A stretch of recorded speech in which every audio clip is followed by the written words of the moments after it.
Story number 1. The Forest of Wales. When I first arrived in Vietnam, I wasn't looking for ghost stories. I'd come for the landscapes, the terraced rice paddies, the limestone karsts, the emerald waters of Ha Long Bay. But in the end, it wasn't the beauty of the country that stayed with me. It was the village. The name of the place has slipped from my memory. Maybe I've forgotten it on purpose. A defense mechanism to keep the memories at bay. But I remember the details. A cluster of wooden houses on stilts, tucked into the folds of a remote valley in northern Vietnam. The villagers called it the Silent Place. It was said to be cursed. I learned about it from a guide named Hung, a wiry man in his late 50s who spoke fluent English with a thick accent. We'd been hiking through the mountains when I asked him about local folklore. His expression darkened, and he stopped mid-step. "You should not ask about such things," he said. "There are places where the stories are true." Naturally, that only made me more curious. After some prodding, he relented, his voice dropping to a whisper. "There is a village, not far from here," he said. "Abandoned for many years. People say the forest nearby is haunted. At night, you can hear crying, like a woman, but not quite human." The villagers said it was the ghost of a woman who died in the woods. They left after strange things began to happen. "What kind of strange things?" I asked. Hung shook his head. "Animals dying, people disappearing. No one goes there now. I should have let it go. I should have listened." But something about his tone, the mix of fear and reverence, drew me in. I convinced him to take me there. We set out the next morning, the air thick with humidity. The trail was narrow and overgrown, winding through dense jungle that pressed in on all sides. Hung was quiet for most of the hike, his machete slicing through the undergrowth with steady precision.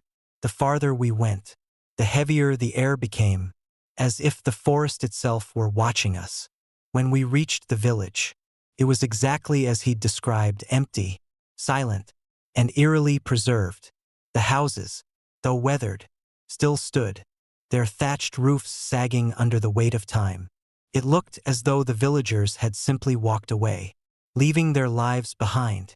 A cooking pot sat on a fire pit, blackened but unused. A child's toy lay in the dirt, its wooden wheels cracked but intact. I walked through the village in a daze, the weight of the silence pressing against my ears.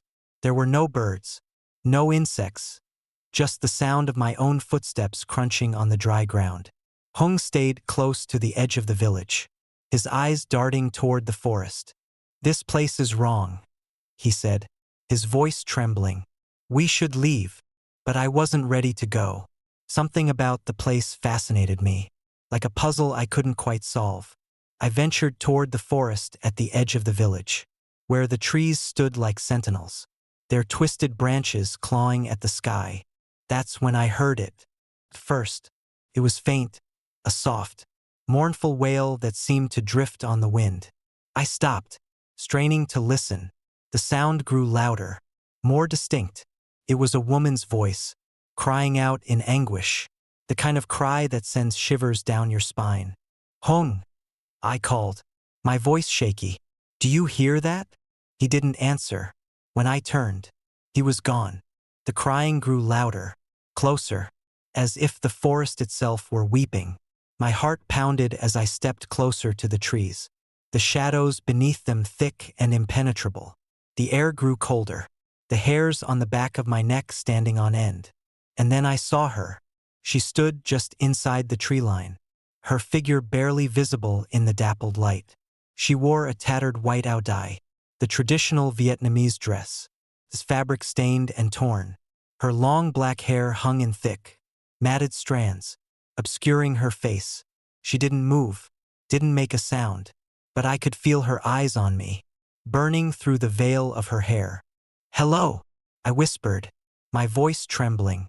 She tilted her head, her movements slow and unnatural, like a puppet on strings. The crying stopped, replaced by a deafening silence that pressed against my ears. And then she spoke. "You shouldn't be here," she said, her voice a low, guttural rasp that didn't sound human. I stumbled backward, my breath coming in short, panicked gasps. When I looked up, she was gone. I ran back to the village, my legs shaking beneath me. Hung was waiting at the edge of the trail, his face pale and his hands trembling. "You saw her, didn't you?" he asked. I nodded, unable to speak. "We leave. Now." The hike back to civilization was a blur. Hung refused to speak, his eyes darting nervously toward the trees as if expecting the woman to appear at any moment. When we finally reached the nearest town, he handed me off to another guide and disappeared without a word. That night, couldn't sleep. Every time I closed my eyes, I saw her face, or what little I'd seen of it, and heard her voice. The crying echoed in my ears, growing louder and more insistent until it drowned out everything else. The next morning, I checked out of the hotel and booked the first flight home. Even now, years later, I can't shake the memory of that place. Sometimes, late at night, I hear the crying again, soft and mournful, as if carried on the wind. And when I look into the shadows, I see her, standing at the edge of my vision, her head tilted, her eyes burning with an anger that will never fade. I don't know what happened in that village, but I know one thing: whatever haunts those woods is still there, waiting, and it doesn't want to be disturbed. Story number 2. No salvation. The first time I heard about Hoher Verde was during a late-night conversation with my friend Marco. We were sitting on the balcony of a hostel in Sao Paulo, beers in hand, trading ghost stories. Marco, a local with a talent for unsettling tales, leaned in close, his voice dropping to a conspiratorial whisper.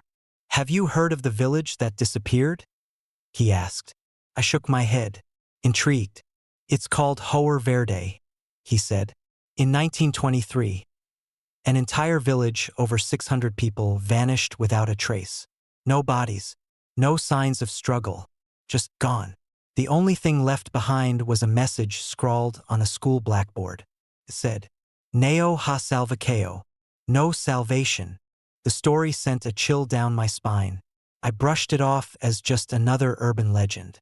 But something about the way Marco told it stuck with me. When I returned to the US, I couldn't get it out of my head. I started researching, scouring old articles and obscure forums. The more I learned, the more the mystery deepened. There were no records of survivors, no concrete evidence, just the empty village and the chilling message. Theories ranged from alien abduction to cult suicide to some sort of supernatural retribution. A year later, I found myself back in Brazil, standing at the edge of the jungle where Hoher Verde was supposed to be. The village was hard to find, buried deep in the heart of the Amazon. The trail was overgrown, the jungle dense and oppressive. My guide, an older man named Luis, seemed uneasy the entire trip. He barely spoke, and when he did, his answers were clipped. "Do you believe the stories?" I asked as we hacked through the undergrowth.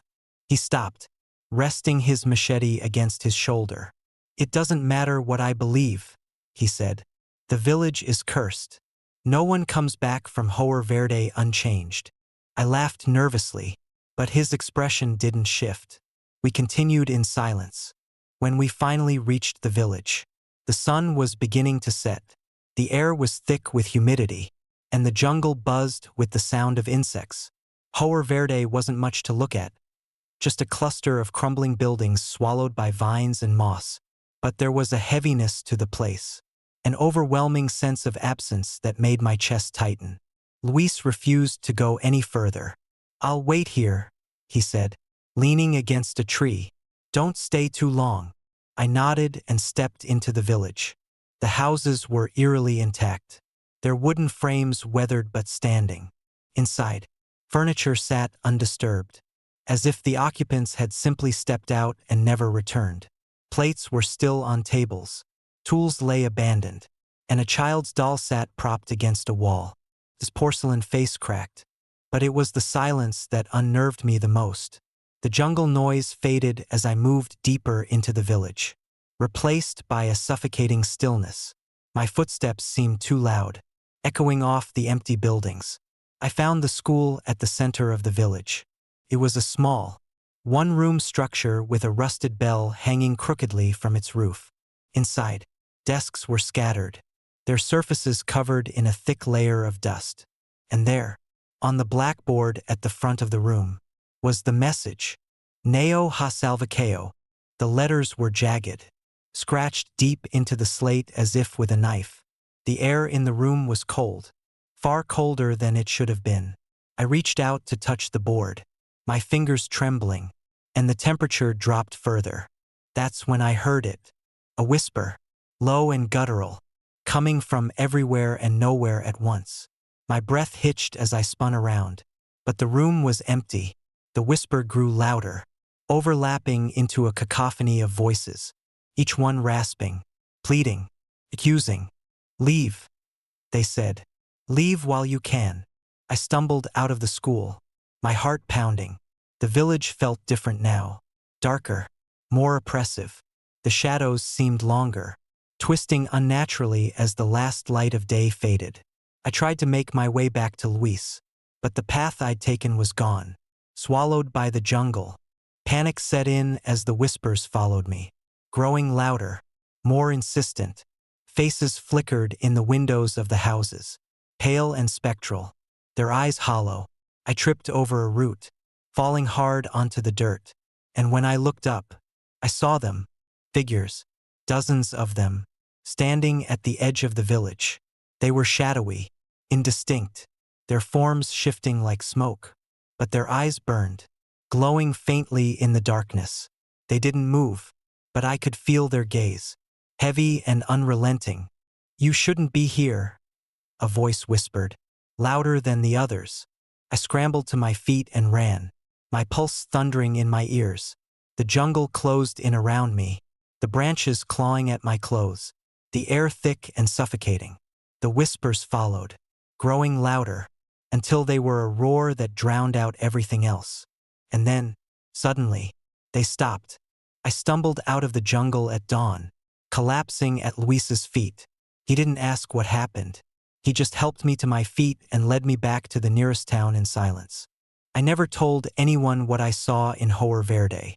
Not Marco, not my family, no one. But the nightmares followed me home. In them, I'm back in the village, standing in front of the school. The blackboard is empty at first, but as I watch, the words scratch themselves into the slate. Neo ha salvaceo.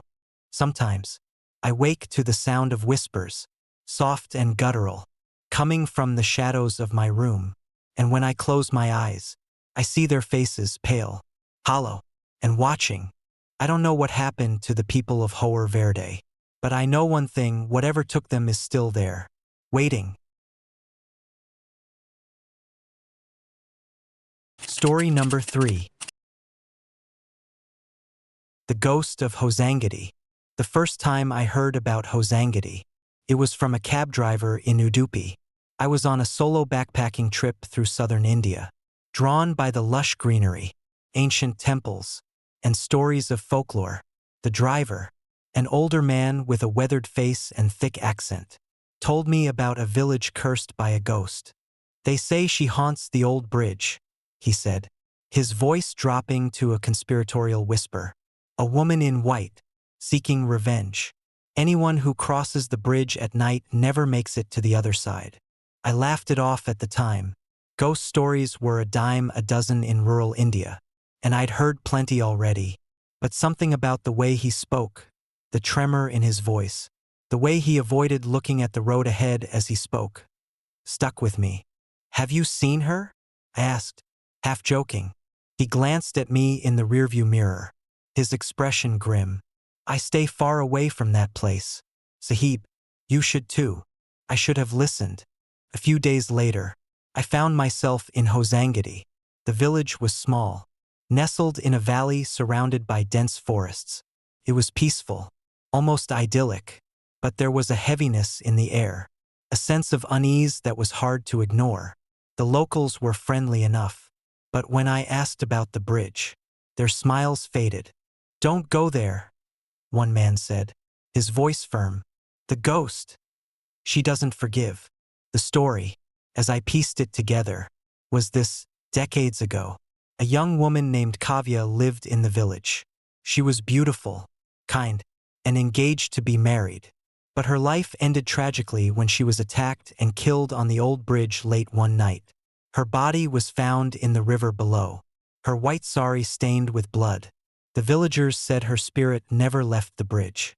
And over the years, there were reports of strange accidents, cars veering off the road, people disappearing, or reappearing days later, babbling incoherently about a woman in white. Despite the warnings, I was intrigued. The bridge was less than a mile from the village, and curiosity got the better of me. I decided to see it for myself.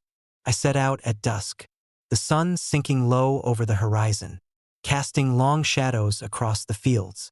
The path to the bridge was overgrown, flanked by tall grass that whispered in the breeze. The air grew colder as I walked, the chirping of crickets fading into an uneasy silence. When I reached the bridge, I stopped. It was old, its wooden planks warped and weathered by time. The iron railings were rusted, and vines crept along its edges, as if nature itself were trying to reclaim it. Beyond the bridge, the river glistened in the fading light, its surface unnaturally still. I stood there for a moment, debating whether to cross. The rational part of me knew it was just a bridge, a relic of an old road long abandoned. But another part, a deeper, instinctual part, screamed at me to turn back. I stepped onto the bridge. The first few steps were uneventful. The wood creaked under my weight, and the air was thick with the smell of damp earth. But as I reached the middle of the bridge, the temperature dropped sharply. It wasn't just cold, it was bone-chilling, the kind of cold that seeped into your skin and made your breath fog in the air. Then I heard it, a faint rustling, like fabric brushing against wood. I froze, my heart hammering in my chest. The sound grew louder, closer, until it was right behind me. Slowly, I turned. She was there. A woman in a white sari stood at the far end of the bridge, her long black hair hanging like a curtain over her face. Her head was tilted at an unnatural angle, and her bare feet hovered inches above the ground. She didn't move, didn't speak, but I could feel her gaze, piercing, accusing, filled with an anger so intense it made my skin crawl. I stumbled backward, my foot catching on a loose plank. She took a step forward, her movements slow and deliberate, like a predator closing in on its prey. Her head tilted further, the sound of bones cracking echoing in the silence.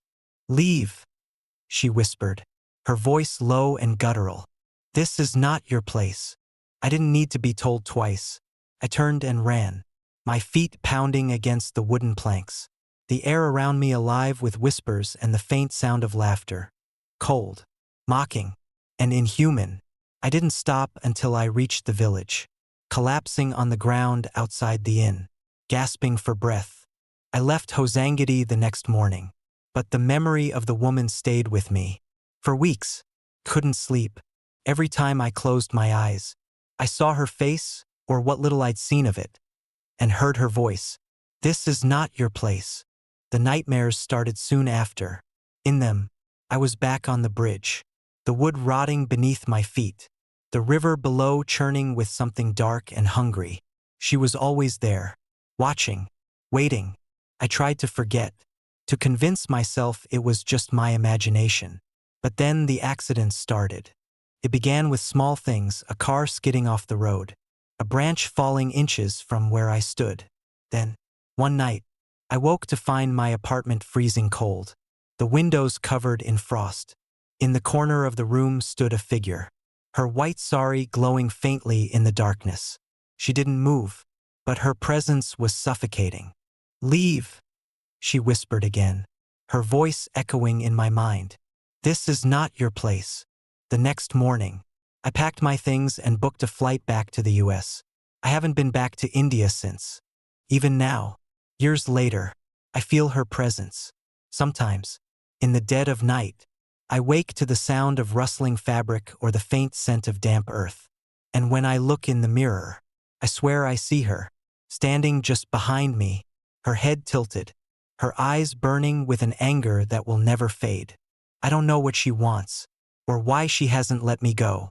But I do know this. The bridge in Hosangati isn't just haunted. It's a wound, a scar left by an unspeakable act of violence. And it will never heal.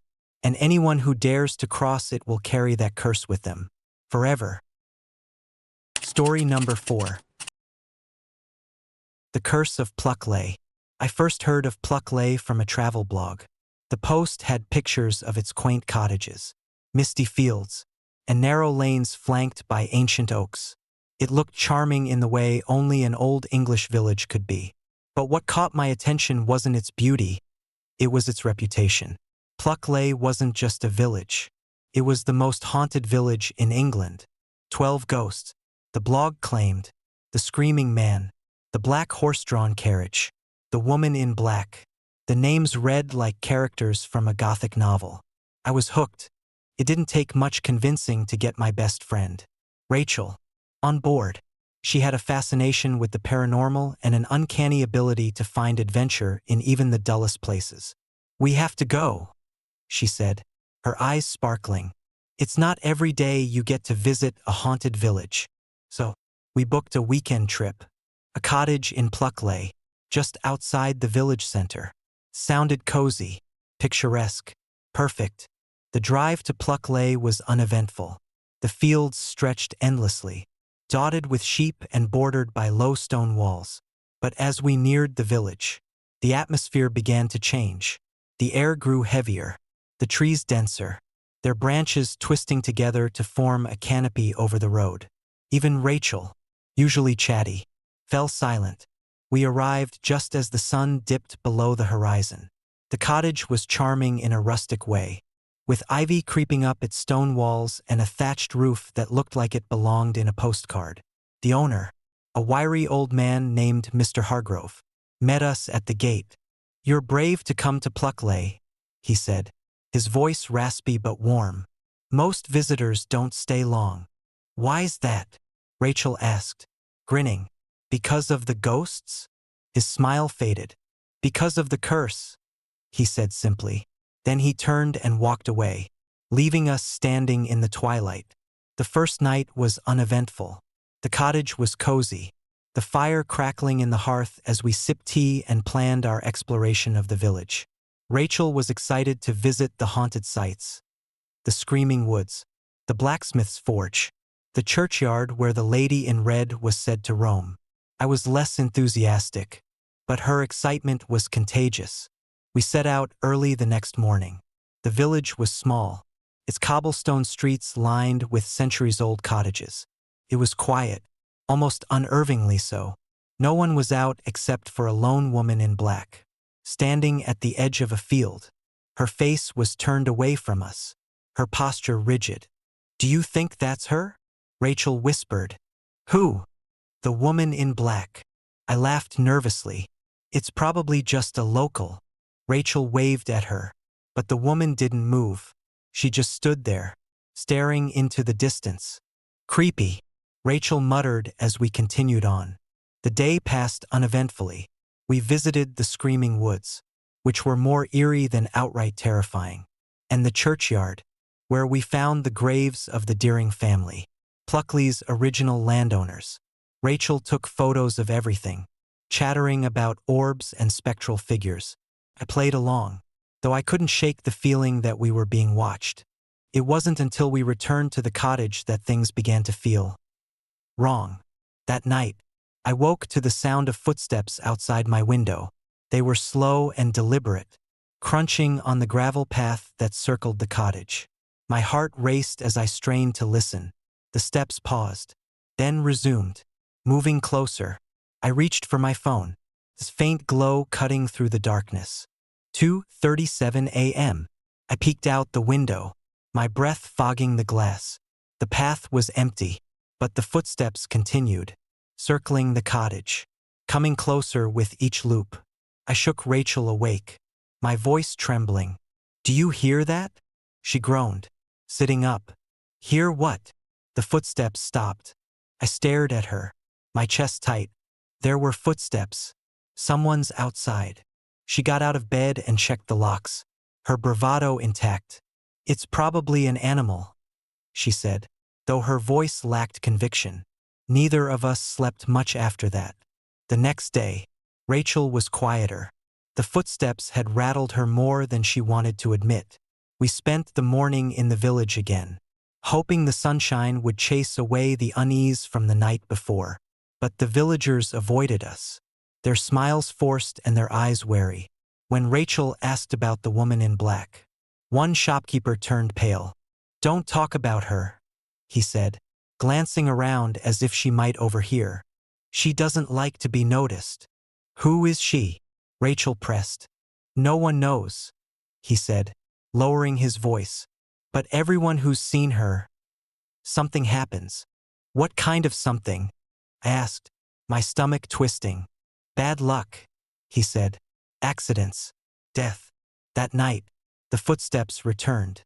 This time, they weren't alone. I woke to the sound of wheels, wooden wheels, creaking and rattling over the cobblestones. Rachel was already at the window, her face pale in the moonlight. "Do you see it?" she whispered. I joined her, my breath catching in my throat. The street was empty, but the sound of wheels continued, growing louder, closer, passed right in front of the cottage, accompanied by the faint neighing of horses. Then it faded into the night. "The black carriage," Rachel murmured. "It's real." The next morning, we decided to leave. The charm of Pluckley had worn thin, replaced by an oppressive dread. But as we packed, I noticed Rachel's camera sitting on the table. I picked it up, flipping through the photos. The last one stopped me cold. It was a picture of us standing in front of the churchyard, smiling awkwardly. But behind us, in the shadows of the trees, was a figure, a woman in black, her face obscured by a veil. "Rachel," I said, my voice shaking. "Did you see this?" She turned, her eyes widening as she stared at the screen. "That wasn't there before." We left the cottage in a hurry, throwing our bags into the car. But as we drove out of the village, I couldn't shake the feeling that we were being followed. Every time I glanced in the rearview mirror, I thought I saw her, a flicker of black, a figure standing at the edge of the road. 2 weeks later, Rachel was in a car accident. She survived, but barely. When I visited her in the hospital, she told me she'd been having nightmares, dreams of the woman in black, standing at the foot of her bed, whispering her name. I've stayed far away from Pluckley since then, but sometimes, late at night, I hear the sound of wheels outside my window, and I wonder if the curse has found me too. Story number 5. The Curse of Kuldhara. I didn't want to go to Kuldhara. The idea wasn't mine. It was Sarah's, my overly enthusiastic girlfriend who had a thing for dark tourism, ghost towns, cursed ruins, haunted mansions. She loved them all. For me, they were just old places with too much dust and not enough light. But Sarah was insistent. "It's not just a ghost town," she said, shoving her phone in my face. "It's cursed. Everyone vanished in a single night. Doesn't that give you chills?" Didn't, but I went anyway. We reached the village at sunset, the sky a smoldering orange that bled into deep purples. The road leading to Kuldhara was cracked and overgrown, flanked by dry shrubs and sand that seemed to stretch forever. Rajasthan's desert was harsh, barren, and unforgiving, much like the stories I'd heard about the village. Kuldhara itself was eerie in a way that didn't feel forced. There were no tour guides, no souvenir stands, just silence. Rows of crumbling sandstone houses stretched out in every direction, their windows like hollow eyes staring at us. The wind whistled through the ruins, carrying with it the faint scent of dust and decay. "Isn't it amazing?" Sarah whispered, her voice reverent as if she were standing in a church. She pulled out her camera and started snapping pictures. I wasn't as impressed. The place felt wrong, the kind of wrong you can't explain, only feel in the pit of your stomach. The air was too still, too heavy, like the village itself was watching us. The stories about Kuldhara were all the same. Over 200 years ago, the village was thriving, home to the Paliwal Brahmins, a prosperous and respected community. But one night, the entire population, more than 1.500 people, vanished. The legend goes that a powerful and corrupt minister wanted to marry a girl from the village. When the elders refused, he threatened to destroy them all. Rather than submit, the villagers cursed Kuldhara and left, never to return. They say the curse is why no one can live here, Sarah said, her voice muffled by the scarf wrapped around her face. Anyone who tries either dies or goes insane. Sounds like a load of crap, I muttered, kicking a stone. Sarah glared at me. Can you try not to ruin this? I raised my hands in surrender. Fine, lead the way, ghost hunter. We wandered deeper into the village, the houses becoming more decrepit the farther we went. The sun dipped below the horizon, and shadows stretched long and thin across the sand. Sarah was in her element, darting from one ruin to the next, her camera clicking nonstop. I stayed close, my unease growing with each step. It wasn't just the silence. It was the whispers. At first, I thought it was the wind, a faint, almost imperceptible murmur that seemed to rise and fall with the breeze. But the more I listened, the more distinct it became. Voices, hushed and urgent, speaking a language I didn't understand. They seemed to come from everywhere and nowhere all at once, wrapping around me like invisible hands. Do you hear that? I asked, my voice tight. Sarah stopped, lowering her camera. Hear what? I strained my ears, but the whispers were gone. Nothing, I said, shaking my head. Just the wind. But it wasn't just the wind. By the time night fell, Kuldhara was a different place. The ruins seemed taller, more imposing, their jagged edges casting strange, angular shadows in the moonlight. The air was colder now, carrying with it the faint smell of something foul, like rotting fruit. Sarah, undeterred, decided we should explore one of the larger houses near the center of the village. The house was barely standing, its walls cracked and its roof partially caved in. Inside, the floor was littered with debris, broken tiles, shards of pottery, and the skeletons of long-dead animals. Sarah found a staircase leading to the second floor and, against my better judgment, climbed it. I stayed below, my flashlight sweeping over the walls. That's when I saw it. A handprint, small, delicate, pressed into the dust on the wall. It wasn't old, the edges were sharp, the imprint fresh. My stomach tightened. Sarah, I called, my voice echoing in the empty room. What? She shouted back from upstairs. There's someone here. The words barely left my mouth when the whispers returned. Louder this time, they filled the room, overlapping and chaotic, an indecipherable cacophony that made my head throb. I spun around, the beam of my flashlight bouncing off the walls. Shadows danced at the edges of my vision, too quick to catch.